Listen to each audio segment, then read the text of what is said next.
ইরানের শীর্ষ নিরাপত্তা কাঠামোয় বড় ধাক্কা।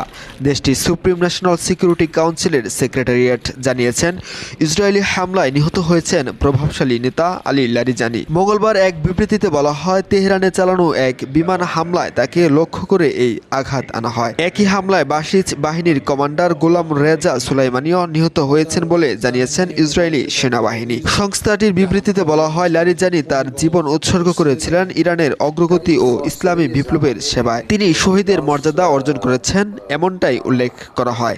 সেই তালিকায় আরও যাদের নাম উল্লেখ করা হয়েছে তারা হলেন আলী খামেনি, হাসান নাসিরুল্লাহ এবং উসমান সুলাইমানি। আর্কাইভ ফুটেজে দেখা যায় লারিজানি বিভিন্ন জনসভায় বক্তব্য দিচ্ছেন এবং দেশের নানা গুরুত্বপূর্ণ স্থানে সফর করছেন। ইরানের রাজনীতিতে অত্যন্ত গুরুত্বপূর্ণ ব্যক্তিত্ব হিসেবে পরিচিত ছিলেন আলী লারিজানি।